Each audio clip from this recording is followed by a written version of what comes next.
ने जो 90 नेशंस पर टैरिफ लगाया था वो फिलहाल उसको 90 डेज का पॉज दे दिया है। तो अब क्या इसका इम्पैक्ट इंडिया के एक्सपोर्ट पे पड़ेगा, कौन से सेक्टर्स को नुकसान होगा और कौन से सेक्टर्स को फायदा, चलिए इस वीडियो में समझते हैं। अब इसका असर कौन से सेक्टर पर सबसे ज्यादा पड़े, तो देखिए अभी तो टैरिफ्स की नेगोशिएशन चल रही है कि इंडिया पर लगाए गए टैरिफ्स को कम कर दिया जाए, लेकिन तब तक के लिए कुछ सेक्टर्स के लिए अनसर्टेनिटी अभी भी है। जैसे सबसे पहले इलेक्ट्रॉनिक्स, इंडिया से यूएस में $14.40 बिलियन इलेक्ट्रॉनिक्स आइटम एक्सपोर्ट होते हैं। अब हाई टैरिफ्स की वजह से ये प्रोडक्ट्स यूएस कंज्यूमर्स के लिए महंगे हो जाएंगे, डिमांड गिर सकती है या इंडियन कंपनीज को अपने मार्जिन सैक्रिफाइस करने पड़ेंगे। उसके बाद टेक्सटाइल्स और फुटवेयर सेक्टर भी हेवीली इम्पैक्ट होंगे क्योंकि ये सेक्टर भी यूएस में मेजर एक्सपोर्ट करते हैं। अब इसके अलावा एंटीक्स और हैंडीक्राफ्ट जैसे प्रीमियम माल भी कॉस्टलियर हो जाएंगे। एक और इम्पोर्टेंट सेक्टर है आईटी सर्विस।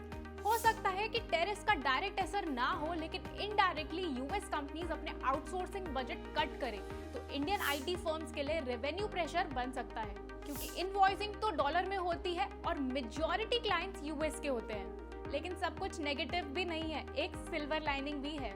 सबसे पहले तो यूएस ने इंडिया पर जितने भी टैरिफ्स लगाए हैं वो चाइना और दूसरे देशों के कंपैरिजन में काफी कम है। दूसरा, डॉलर इंडेक्स गिर रहा है जो सजेस्ट करता है कि कैपिटल अब डेवलप्ड मार्केट से निकलकर इमर्जिंग मार्केट में जा सकती है और इसका फायदा इंडिया उठा सकता है। अब अगर इंडिया नेगोशिएट करने में सक्सेसफुल होता है तो इंडियन प्रोडक्ट्स यूएस मार्केट में कंपैरेटिवली सस्ते पड़ेंगे, जो डिमांड को बूस्ट कर सकते हैं। तो हमारे अकॉर्डिंग तो इंडियन इकोनॉमी पर शॉर्ट टर्म इम्पैक्ट ही होगा। आपको क्या लगता है, कमेंट्स में जरूर बताएं।